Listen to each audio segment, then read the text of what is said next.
it feels strange to be streaming on a Sunday, but I suppose this whole Christmas New Year period is a little bit disconnected, really, isn't it? So we're all sort of in that sort of just after Christmas mood. Hopefully everyone's been unboxing their lovely new drones for Christmas. Let me know in the chat if anyone's been getting some new if anyone got a new drone, especially if you've got the DJI Mini or Mini 2, which this stream, of course, is going to specifically be addressing. Now, the idea behind tonight is, as you will know, there's a link in the description below to our new UK drone laws playlist, which is running through all of the new rules which are coming in from effectively the 1st of January 2021, which are going to allow us to fly our drones in new and exciting places for an awful lot of us, which is really exciting, of course.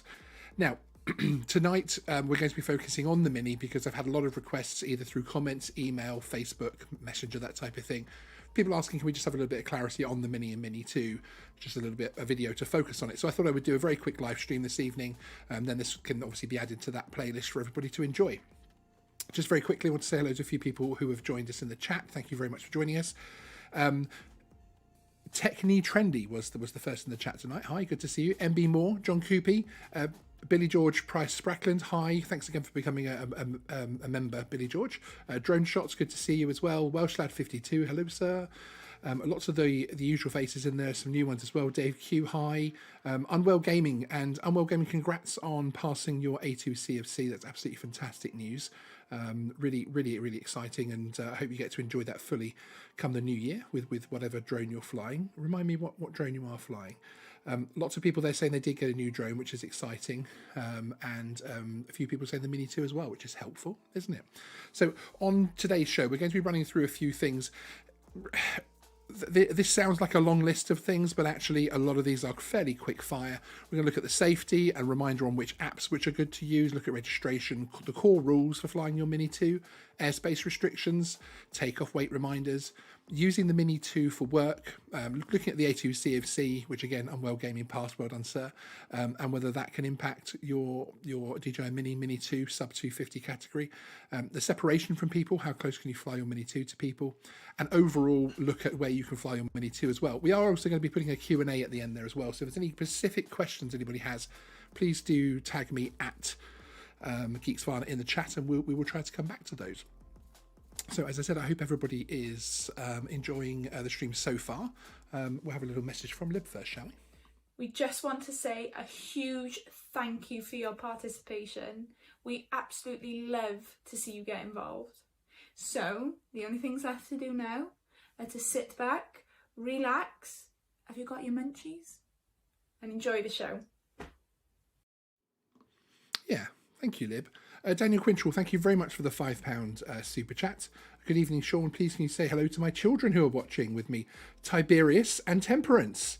Hope you had a great Christmas. I did, thank you. It was less travelling than normal, but yeah, I hope you guys did as well. I hope everybody is having a great holiday season right now.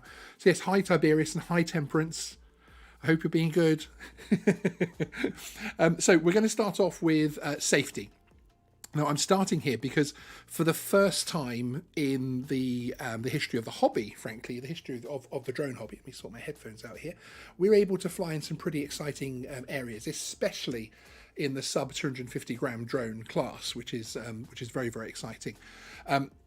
Because of course we're going to be able to fly our Mini 2s and our sub 250 grams in built up areas. So one thing I wanted to stress here, which is something which sometimes gets missed in a lot of these videos, even some of my own videos, is that as well as, of course, adhering to the general rules, and you can do this with your Mini 2 that you can't do with the Air 2 and that type of thing, please ensure that your flight is as safe as it can be at all times, because there are catch-alls in the air navigation order, such as Article 241, I think it is, about flying safely and ensuring that you're not flying endangering or flying in a reckless manner. So we need to be careful of that. Form a pre-flight checklist. This is one of the first things that I was taught at my local flying club. Actually have a physical pre-flight checklist, either something you can check off on your phone or a physical piece of paper, depending on how your brain works, and just ensure you have a plan for if things could go wrong during the flight, where will you land, and also ensure things like return to home are set at a correct height. Now there is, in the description below, there is actually a link to a pre-flight checklist, which was prepared by my co-host, Stephen Sutton of the Flyby Guys. It's on their website. The link takes you directly to it. You don't need to subscribe or sign up or do any of that sort of business. They don't need any data. It's literally a link to the PDF, and it's exhaustive. And there's a lot more on there than even I do on my average hobby flights. So it's a really good list to check the sort of things you can be doing before, during, and after flying, which I think is very, very useful. And then the rules discussed tonight, as I say, they should always be taken in conjunction with the air navigation order, and always try and remember to fly very safely. So that's the first section. As I say, the sections are going to rattle past, which is good. Okay, app reminder. This is just really to remind people the kind of apps that I'm using, the kind of apps that I would recommend. The first one would certainly be Drone Assist. This is going to be able to help you work out where to fly your drone. So for instance, here we have a couple of screenshots from the Drone Assist app where I've pulled up Portsmouth, and you can see on the left-hand side there you've got the red no-fly zones for the various airports. And again, once you start zooming in, you can see it starts to bring up more and more data. And then once you get into the absolute ground level, it will show you even things like ground hazards. So it's showing you whether or not you're close to an airport, whether there's increased aerial activities, regulated airspace, and other drone flights. Because there is actually a button here. If you look on the yellow bar at the top of the left hand image there, you can actually see there's a little aircraft button there where you can actually log to let everybody know that you'll be flying. You can actually do that a few hours before, the day before, or immediately when you are flying. You can put your mobile phone number in there if you like. I personally do. I find that kind of helps, which I think is a good, useful thing. There's also one other thing which is worthwhile noting, which is still a fairly new thing, which is the Uas Geographical Zone. And this isn't going to come up as a red no-fly zone. It's going to come up as a yellowy orange, depending on how your eyes see this circle. And the idea behind this is, if you remember from our recent video on the 722C, talking about where councils can fly and that type of thing, also where councils can fly, where councils can stop you flying, and keeping the airspace open to all. We talked about Uas geographical zones, and this is actually what one of them looks like. So you'll see it come up as a yellow circle on the map. This again is all within the Drone Assist app, and it will give you information of the dates that particular area of UAS restricted flight will take place, and it will give you instructions. So for instance, on this one, you can actually see where it says that multiple manned, rotary and unmanned aerial systems will operate within that area. Pilots intending to operate in the vicinity are requested to coordinate with the sponsor, and it gives you a couple of mobile phone numbers. Now, the idea there is that you will call that number and say, hey, I'm looking to fly somewhere within this bubble here that's on the screen, within this circle, and you'll give them the details, and they'll let you know whether or not that's going to conflict with anything that they've got going on in the area. This particular UAS geographical zone was actually from the I'm a Celebrity, Get Me Out of Here event that happened, where you could actually call the number and gain access to that airspace, which is quite cool, I think. The next app, which I would wholeheartedly recommend that you download and have on your phone, is UAVForecast. And here you can see on the right hand side, you've got all the tiles which let you know whether or not things are good. You get obviously green and then through to red when things are bad, temperature wise, wind wise, that type of thing. One thing I would recommend is that you do click on the settings and set things for the particular drone you're flying. So if you own multiple drones, then if you're out and you're out flying your Mavic Air 2 or something, then obviously set things up for the gusts and wind speeds for that, and also set things like the SATs lock for the amount of satellites that you particularly want it to happen. I normally go for around 11 or 12, but obviously there is a bit of flexibility from that point of view.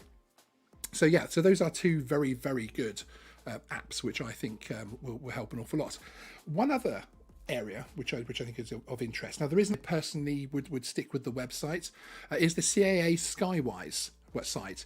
Now this is basically going to give you tailored news, notifications and alerts. You do need to subscribe, so you do need to give them a bit of data, email address and that type of thing. And I think even perhaps your address, I'm not entirely sure. I know there was some controversy about how much data you have to give on signing up to this. Someone in the chat might let me know how much they need. I can't remember. It's been a little while since I've signed up. But then they will actually send you updates of NOTAMs, so notice to airmen, for things like drone updates, for instance, when there was all the signal jamming testing that was happening down in the southwest. Several alerts came out to say when they were happening, when they were cancelled, and when they were coming back on, basically, which is which is exciting.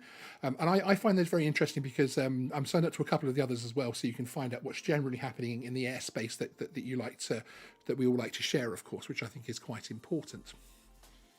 I think we have another message from Lib, actually. Did you know the most interesting people in the world subscribe to this channel? Coincidence? The sound is back, which is fantastic.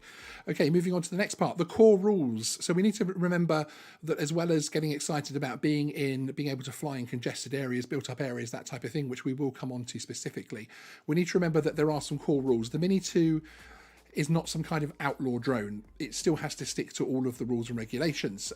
This, of course, includes the keeping below 400 feet, 120 meters, keeping the drone in sight, and also to keep clear of airspace restrictions such as airports, with which, if you download the apps like Drone Assist, as mentioned before, that's going to help you out an awful lot in those terms.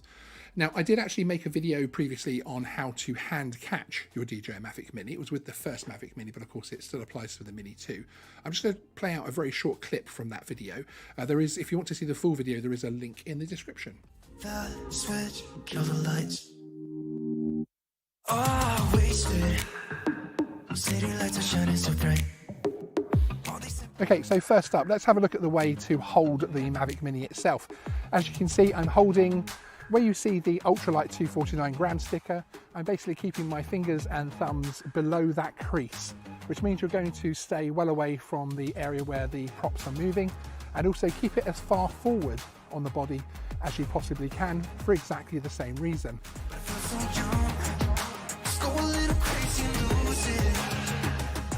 So when you are ready to try your takeoff, hold it at, you don't have to hold it arm's length, you need to be controlled. So I would have your arm slightly bent.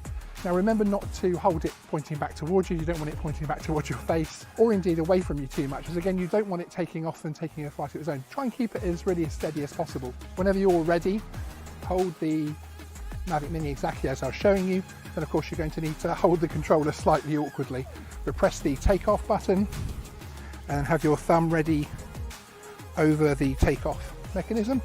Press and hold that, and you'll feel the drone take off, start to spin up, and you'll feel it just take away from you, which is where of course you let go. And that means you now have the Mavic Mini in the air successfully, and you're able to get on with your flight.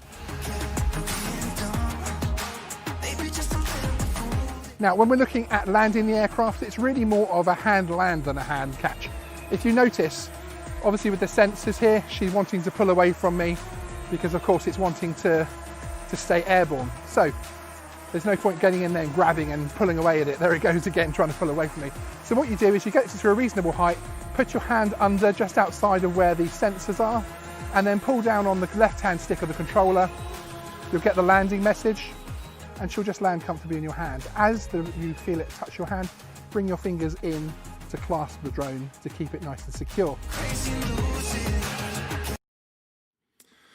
So there we go. So that's, as I said, the full video on that particular hand catch technique is in there. There's also a couple explained in the full video, the links in the description, as far as emergency side of things. Notice a couple of points in the chat regarding whether you need both the ID, flyer ID and operator ID. You do need both of them, and the operator ID does, if it is a drone which requires registration, it does need displaying on the drone. You can put it inside the battery compartment, but you do need the operator ID on the drone there, because the idea there is that because it's capable of capturing pictures, of capturing data, so recording the video, if that drone is found to be flying illegally or is recovered somewhere it shouldn't be, they need to be able to track that drone back to you, and obviously the operator ID is pretty much the only way they're going to be able to do that. So that is very important to realise, that you do need both of those, and you do need to display it on your drone in the UK from the 1st of January. So airspace restrictions. We're obviously very excited about the fact that we can now fly within the within congested areas, within built-up areas. This is extremely exciting to us UK hobbyists, especially with the Mini 2, because of course you don't have to have anything beyond reading the user manual and going through the DMARA's registration scheme. So it is very exciting, but you should still ensure that your airspace is clear.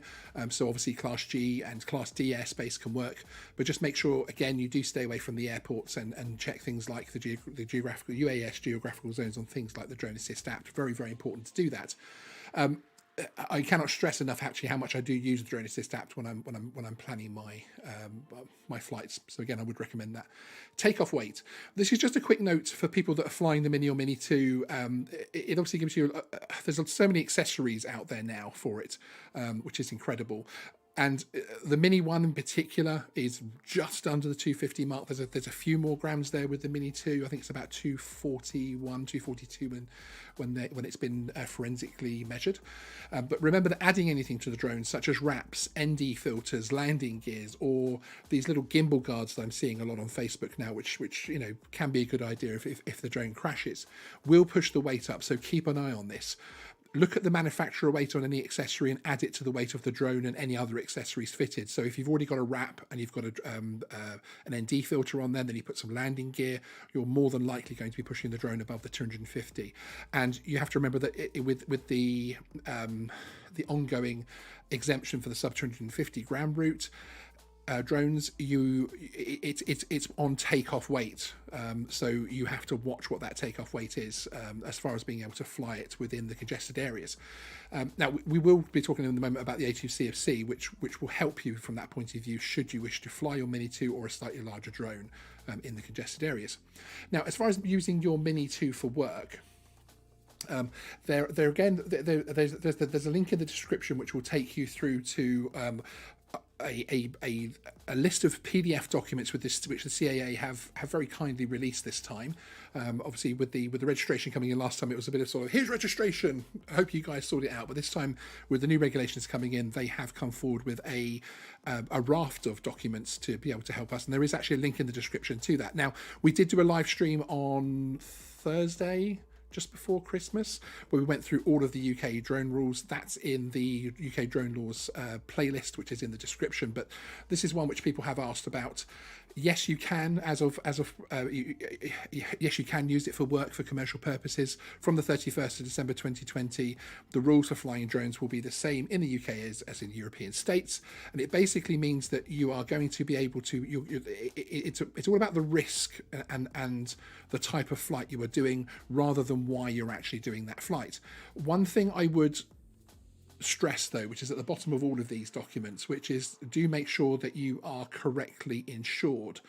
This doesn't just mean from the point of view of insurance in case you crash your drone and repairing that drone, or even necessarily public liability insurance, but insurance to be able to carry out commercial work.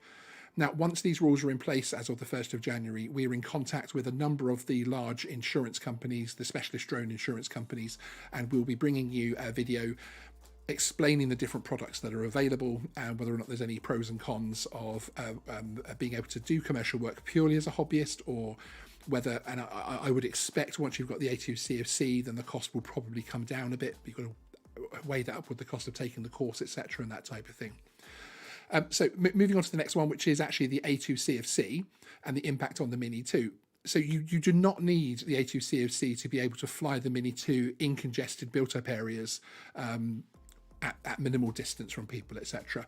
However, if you are adding a lot of accessories on there, then the A2CFC can help you, because with the A2CFC for the transitional period, so up till January 2023, you're going to be able to fly drones up to 500 grams as if they were sub 250 gram drones. So for instance, the Mavic Air, the first one, not the second one, and the Parrot and Affy, which are two drones that I own.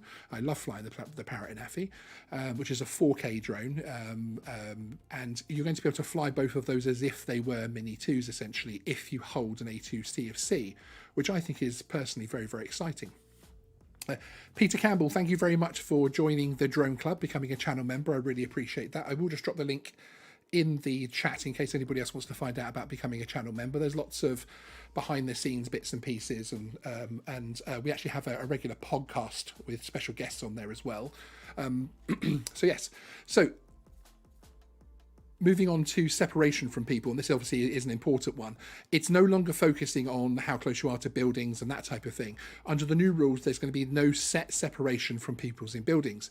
You cannot fly over crowds of people, and you should minimize the time you fly over anybody. So don't loiter over people, and certainly avoid things like busy high streets where you'd expect to see large groups of people. So for instance, if you're out flying and you spot a game of soccer, football happening, it probably wouldn't necessarily be a particularly safe thing to go flying over there to get some great shots from above and that type of thing, because you're going to be loitering above.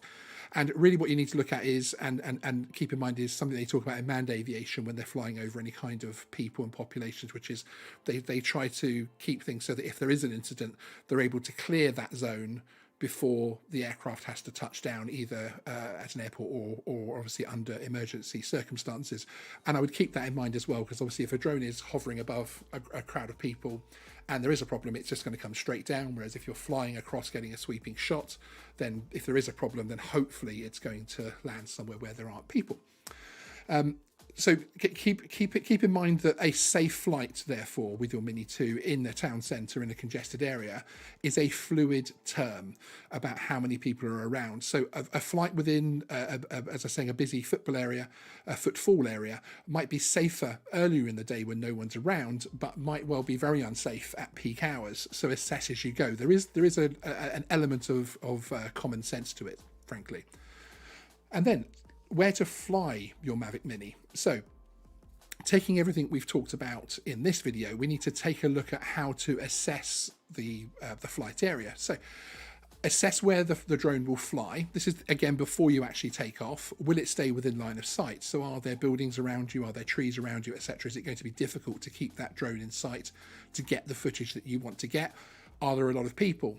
Are you in a situation where there's actually a very large group of people that are perhaps a good few hundred meters away from you, but there's a very good chance that they're moving towards you and that type of thing? So just keep those sort of things in mind as far as keeping yourself safe and the flight of your drone safe, because of course we want to get our investments back from the sky safely as well. Plan your route first to avoid issue, and that way of course you're going to get better footage. Remember that we're going to be flying in areas that we haven't flown in before, a lot of us, apart from PFCO holders, etc., and special operation holders. It's a good thing. I even do it when I'm flying in the countryside, from the point of view of just knowing where I'm going to fly. It conserves battery rather than getting up there and going, right, where shall I go next? What should I do next? Actually have a look around and think about, I'm going to start here, I'm going to go there, I'm going to fly across here. And of course, make sure things like your return to home height and that type of thing are set at an appropriate height for the area that you're flying in. And look out for anything else, such as any signs of drones in the area already.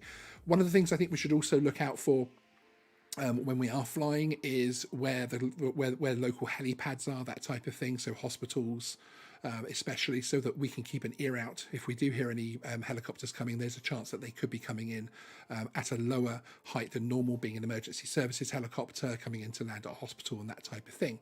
And as I've said before, make sure we check the apps for safety. Okay, so that, as I say, I wanted to try and keep the update fairly short this evening and keep it specific to the Mini 2. I just want to have a look through the chat very quickly to see if anybody is asking for any particular questions. Lindsay Hayes, Geeksvana, using a drone for work page oddly omits the insurance requirement in the main text from the CAP 722. It does, however, unfortunately on my little page here, which I'll go back to, Lindsay, it does have it at the bottom of all of these documents. Unfortunately, the way that my browser is set at the moment, which I can change my window capture very quickly to show you. Dun, dun, dun, dun, dun, the magic of live streaming. And I bring this down like that. You can see it's actually here. Do make sure you are adequately insured. So it's kind of a catch-all. There's a little paraphrase at the bottom here where it says you are responsible for each flight. Legal responsibility lies with you. The police can track illegal drone flights and trace offenders. Failure to fly responsibly could result in criminal prosecution. And of course, it then tells people if you're concerned about a drone flight to call 101. And in the bold text there, do make sure that you are adequately insured. So that is actually something which is covered on every single one of these documents overall. Now, we're waiting for those products to be released. And as I say, at some point in January, middle towards the end of January, we'll have a video on that as far as being able to get commercial coverage in that type of thing. Tech Teen, can you fly from your back garden? Yes, if you're flying a sub 250 gram drone, you will be able to fly from your back garden. As simple as that. Again, make sure you check everything that we've been talking about here. So check your that you're not within a flight restriction zone, that there's no NOTAM covering your area, that type of thing. One of the things that people can do is they can assume where they're going to fly is okay because it normally is, and they don't check the app, and actually they don't find out that there's a NOTAM in the area. That there could be any kind of reason, and they could happen very, very quickly. So it's worth checking both the website and the Drone Assist regularly to see if you can fly. Drone photography hire official, like metal detecting, you're allowed to take off between shoreline and low tide permission is permitted from Crown Estate. Yes, exactly. Yes, and there is actually a very good website for the Crown Estate, which I will put into the description afterwards, which just show you which areas are actually covered for that. Mike Miller, thank you. Yes, putting the Drone Assist app in there for Apple, and then the one for Android. I appreciate that. There are links to all of the apps which we've recommended in the description as well. And Adrian Shipley, yes, minimum 750k cover for commercial. So it is important to remember that when we talk about commercial insurance and insurance for working with your drone, we're not talking about the public indemnity insurance that you might get with the BMFA, or not only talking about that, and we're certainly not talking about the sort of cover drone insurance to get your the cost of your drone covered. Is it true to get insurance you need to be A2 qualified? Asks Fish Dairies. At the moment, we're not actually sure. There has to be a major differential. Let me put it back to this camera here, so you have to see that document the whole time. There has to be some kind of differential because, again, there's the GVC above the A2 CFC and then the bolt-ons to the GVC. So the further up the chain there you go, the risk is going to be lower, I would say. So I would expect it to be certainly be an A2 CFC commercial work insurance. Whether there's going to be one for the hobbyist section or not, I don't know, because I don't know as far as what qualification that's going to have to take from the point of view of risk, being able to risk assess. So that will certainly be an interesting one. Clear my throat. They're obviously a bit too much of my third Christmas dinner today. How does the A2 CFC apply to DIY builders for 5-inch quads? Sammy Baker. Well, under the rules which have come out, there is an exemption. There is a section 16 authorization. There's actually a link in the description to the UK drone laws playlist for Geeksvana, this channel. So if you have a look at that, Sammy Baker, there is actually an FPV specific video there talking about the section 16, I believe it is, authorization issued by the CAA, and within that they've brought out some exemptions essentially to allow FPV drone flyers to still fly within parks, within built-up areas, with certain clearances of people, etc., without having to have an A2 CFC. So I think that's excellent. Tech Team, also, how close can you fly to buildings and people, as I've been unsure with this with the new rules? Well, you have to remember you have to keep things within line of sight. There is an assumption now that rather than talking about buildings, vessels and all this type of thing and cars, etc., there's an assumption when you're flying towards a building, you're asked to assume that there is someone in the vehicle or that there are people in the building. That actually does impact people with the A2 CFC as far as how freely they're going to be able to fly. But certainly with the Mini 2 that's allowed to fly over people momentarily, then you're okay from that point of view. You do need to ensure that you provide the quiet enjoyment for those people in that property from a privacy point of view as well. So we're not talking about that's a nice old house and you're going to fly up to within 3 meters and do a nice panning zoom, etc. So you have to bear that in mind as well. Although I would say I'm personally what I call a permission flyer. I like knocking on doors and asking people if I can fly things, and you'd be surprised how many people say yes, especially if you offer to send them the footage afterwards. Okay, so yes, Robin FPV, the additional FPV UK rules has nothing to do with self-built question regarding the A2 CFC. Okay, let me go back up to that one then. Robin, thank you. So, bear with me. For DIY budget 5-inch quads, well, I know that we have the mention of it as far as privately built, etc. Is that if you've got the under 250 gram flying weight, which of course a 5-inch quad is not going to be, then you can be within the A1. If it's privately built and it's over that, then yes, you're going to either need the A2 CFC or it's going to have to be in the A3 far from people category. But those who self-build under the Section 16 authorization, you will still be able to fly those drones in built-up area parks. But as I say, if you go to the link in the description, which has the UK drone laws playlist, there's an FPV special in there. Mariam Turkey, is it okay to fly in a huge park? Yes, absolutely. But again, you have to make sure that you're not flying over people too much and that you're not therefore flying over a crowd of people. The number of people you can fly over has kind of changed in context slightly, from the point of view that it used to be 1,000 people would be a crowd and you'd have to stay 150 meters away from those people. However, that's changed and there is no longer a strict definition for a crowd of people. So we're again in the same situation that we used to be in for congested areas, and technically still are for people without an A2 CAC or drones greater than 250 grams, that we need to have that tested in law before we know for sure. But again, it is an attempt to, you need to use common sense from that point of view. If you're in a huge park and there's just lots of people in there, then of course you're going to need to be very, very careful. And again, check the airspace as well, which is very, very important. Will I need to register my Mini too, and is there a charge? Danny Broderick, hi. Yes, you're probably just joining us. Yes, you will. You will need to maybe pop over to the Mini browser here and pop this one up here. You will need to gain both the flyer ID and the operator ID. Now, the flyer ID is the theory test, and that's 40 questions. You need to get 30 or 33 correct, I think, to pass it. And they're very simple. All of the answers are actually within this website. So it is honestly a very simple thing to pass. That lasts 3 years and there's no charge for it. The operator ID is the one where you essentially register the drone to yourself to say that you are responsible for that drone or model aircraft. And there is a £9 per year charge on that one. You need to renew it every year. There is a link in the description to the Register CAA website for anyone that needs to do that. Some councils have bylaws banning you from flying in their parks. If you go to your council website, it should tell you whether you are allowed to or not. Adrian Shipley, yes. And you can also ring up and ask to speak to the head of your open spaces, green spaces, and they tend to know the regulations in terms of that as well. It is worth stating that you are allowed to ask for a copy of the bylaw so that you can actually check the bylaw properly to ensure that they're not counting on either something which doesn't cover you or, as I found, particularly with private companies managing land, not necessarily councils, where they claim there is a bylaw when actually when you look into it there isn't.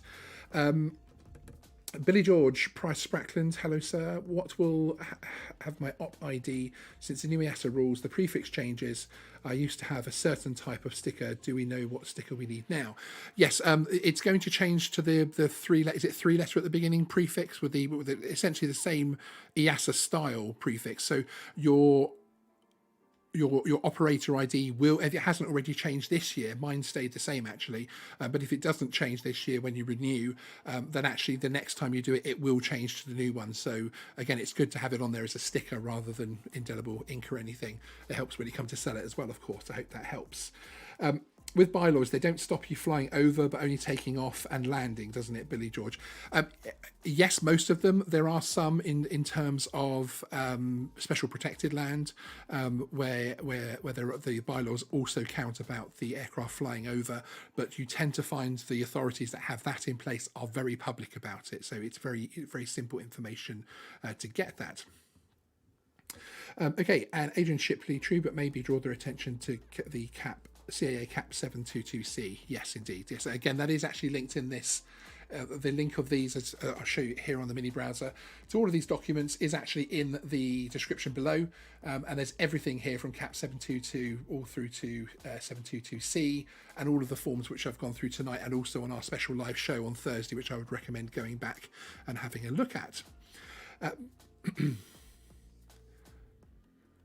Okay, just looking if there's any other questions. Can I fly around PD Tech? Hi, good to see you. Can I fly around my dog Max, or do I need his paw print signed with written permission? Is he classed as uninvolved, as he is more interested in his squeaky ball than my drone? And you know what? That's one of the things I love about Geeksvana as a channel. We have a very mixed audience, US, UK, everybody across Australia, across Europe, etc. And there's a good little core there who are very funny in the comment section, who also are very. We also have a group of you who are very good at questioning things as well, and at raising debate, which I really do enjoy. But PD Tech is amongst that group of people who always brings a smile to my face with some of his comments. Yes, I do believe you do need to get a paw print. I know I'm joking, obviously, if anybody doesn't realise, but yes, I think you really should cover yourself by getting a paw print, signed written permission. But you don't have to work out that the dog can read the thing that he's, is a dog legally culpable for what he's paw printing? I don't know. Something I didn't think I'd be discussing on tonight. Yeah, only teasing, I know, but hey, I wanted to try and answer your questions. Adrian Shipley, our council may give permission but insist on public liability insurance, and you are allocated a set time and day. Yeah, it's interesting that, because we also have that question in regards to filming, when they approach the council and say, I'd like to film this monument or go here and film this and that type of thing. They're often sent back through to gaining a license for actually carrying out film work. So essentially, we're talking sort of, TV and Hollywood. And actually, it's worth going back and reminding them that this is different. You're asking for access to the airspace, which they certainly shouldn't be charging for, as the CAP 722C explains. Okay. That's it. I think we're going to bring things up to a wrap there. Hopefully, anyone that's joining us now would go back and watch the rest of this live stream, which will explain how you're able to fly your DJI Mavic Mini or your Mini 2 under the new UK EASA drone regulations coming in on the 1st of January. There is also, as I said, there's an exhaustive playlist in the description which has a lot of videos explaining all the new rules and what they mean. And we've got some more videos coming out very soon as well, including I'm going to be posting some of my flights enjoying my new A2 CFC status in the first week of January as well. The flights themselves will probably be kept to the members section, only because I don't want to bore the general public with them. So if you're interested in that, then you can always become a channel member. Plug. And I will put a link to our members section there. You can join for as little as $1.99 per month. Okay, excellent. Well, thank you very much, everyone, for joining us on this Sunday evening. I hope you all had a fantastic Christmas. I hope you all got the little prop-related items we wanted from Santa Claus. And I'm looking forward to our next live stream in the new year, unless there's any breaking news that drags me out. I've said 3 times, this is my last live stream of the year. Let's see if this actually is my last live stream of the year. Thanks, everybody. Bye-bye. Hold up, I am on my way. I'm in motion. Let's go to the ocean. Yeah, let's go outside. We can hang out on the beach without freezing. Yeah, isn't that amazing? In Christmas times, we'll be chilling and having a good time. Doesn't matter if the snow is falling or the wind blows and the rain is pouring. It will always be Christmas in my heart. But this year I wanna hang out with my friends and family, making angels in the sand. You ready? Doesn't matter, it's Christmas in my heart. And I can promise Santa's coming to visit. No, he wouldn't miss this in Christmas times. Oh, and the sun said it is just getting better on a blanket with the skyline painted in blue. Ooh, yeah, that's what we do. We'll be chilling and having a good time. Doesn't matter if the snow is falling or the wind blows and the rain is pouring. It will always be Christmas in